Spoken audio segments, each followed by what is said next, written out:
Bagaimana struktur organisasi kepengurusan kepramukaan yang ada di SD 57? Sampai saat ini untuk struktur kepengurusan sudah ada. Kemarin kalau saya sih sebagai wakil ya, sebagai warga untuk hidupnya kemarin yang paling itu Pak Kusdianto, namun karena dianya pensiun jadi sudah dibentuk lagi saya untuk sebagai ketua grup. Dan terkait kepengurusan yang lainnya di sini kebetulan alhamdulillah ada 12 orang yang sudah dinyatakan sah sebagai pembina pramuka.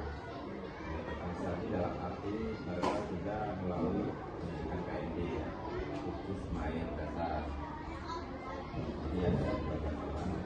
Khusus tersebut ada dari LPTK atau universitas yang mereka ambil sana, ada juga melalui di luar disilahkan. Kemarin itu dari warga, ada juga yang dari warga seperti itu. Bagaimana kapan jadwal pelaksanaan kegiatan kepramukaan di SD 57?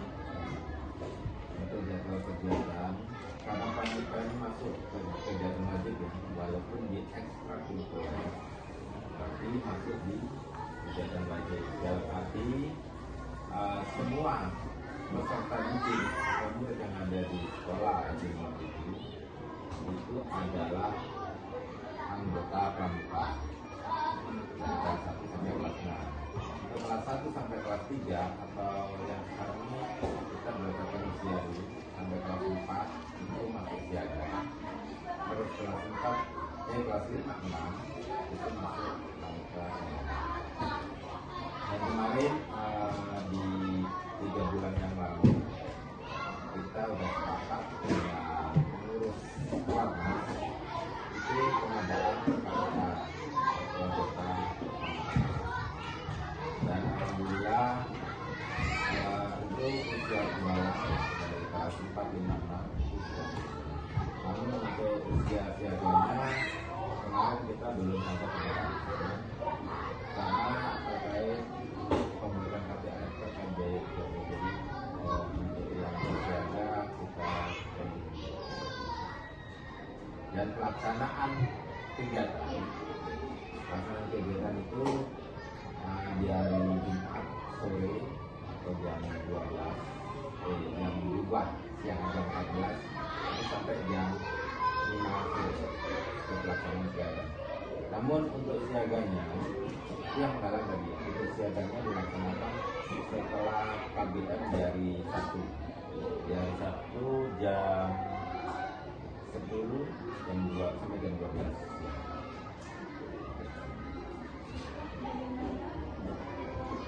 Apa saja kegiatan kepramukaan rutin yang dilaksanakan di SD 57? Untuk kegiatan rutin kita kan kepramukaan sudah memiliki karakter kurang sama dengan kegiatan sekolah resmi atau sekolah. Biasanya kita ada istilahnya kegiatan di dalam ruangan, kita memberikan materi kepramukaan, juga materi tentang anggota pramuka. Setelah itu di siang harinya, di siang harinya istilahnya kita pramuka di luar itu sama juga membentuk karakter kedisiplinan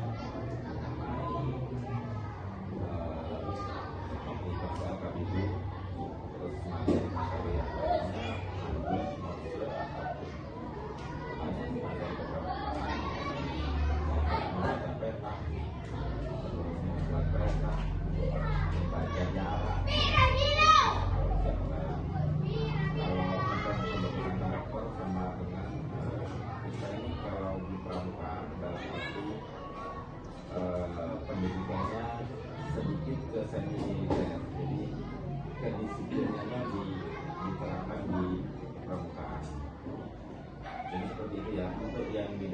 juga kita kan sama memberikan materi, tapi materi terkait kebanyakan pembahasan dari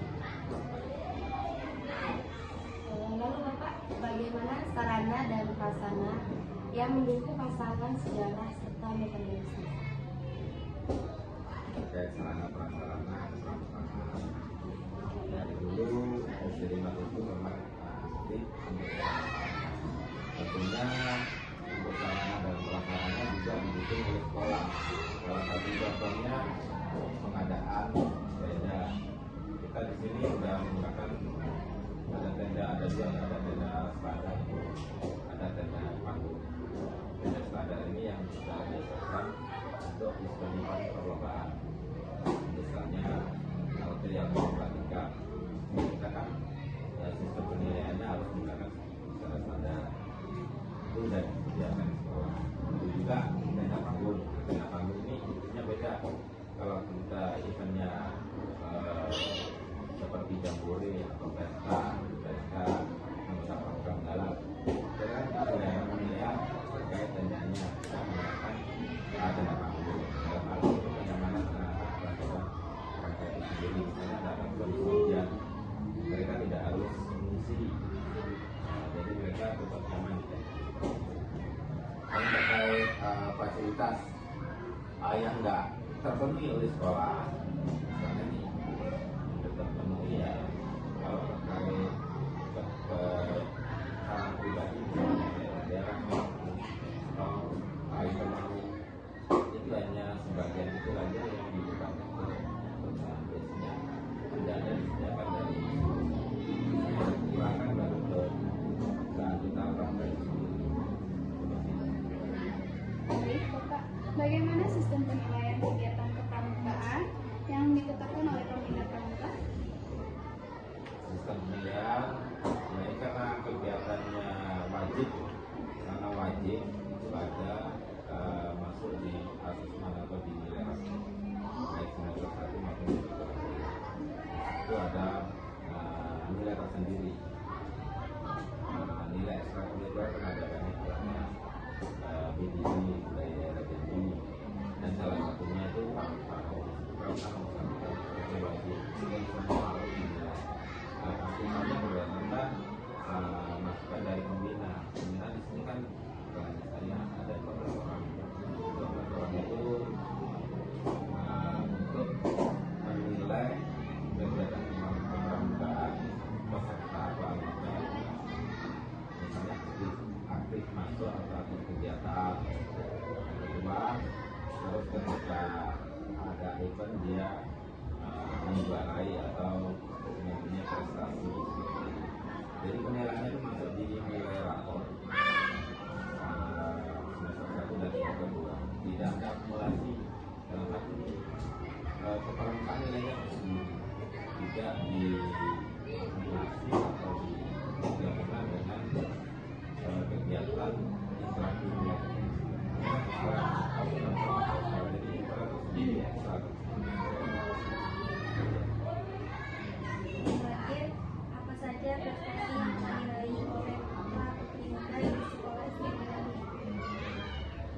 Untuk prestasi sampai saat ini sih ya, dari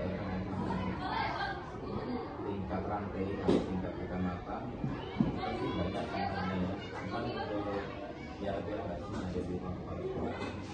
Kayak kemarin di event yang terakhir itu jambore rantai. Jambore rantai ini tingkat kecamatan itu diikuti sebanyak 30 peserta yang dari SD dan 8 peserta dari SMP. Jadi ada 38 peserta di provinsi. Kebetulan kemarin itu bukan kebetulan ya, kemarin itu kita menjuarai karena jambore sifatnya bukan perlombaan yang beregu, jadi kita mewakili, tapi kita mendapatkan 2 emas dari cabang KBB, terus yang satunya administrasi. Dan kalau dikatakan juara umum bisa dengan karena emasnya kita yang dilombakan kemarin yang terbaru. Kalau yang sebelumnya ada juga di lomba ikan, kita dapat juara 3. Lomba ikan itu khusus penggalang. Kalau ada kalau ikan tahunan itu sifatnya tidak memuji atau melaju membakar budgetnya. Jadi hanya seperti hanya sampai di tingkat kecamatan. Itu biasanya 5 tahunan. Itu banyak kita mulai kalau seperti itu. Itu terkait peserta ya. Kalau terkait pertanyaannya nggak ada ditanyakan. Baik, mungkin hanya Assalamualaikum warahmatullahi Bapak boleh foto satu-satu. Berarti mainnya juga. Iya.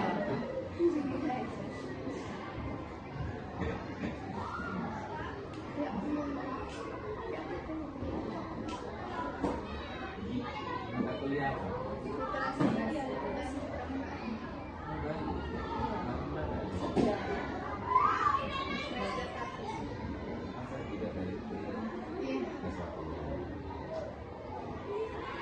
Bapak fotonya di mana, Pak?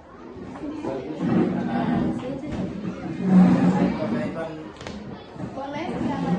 Enggak, itu kan jadi masuk nanti. Iya di depan di situ boleh Bapak. Oh, Tapi di- panas ya.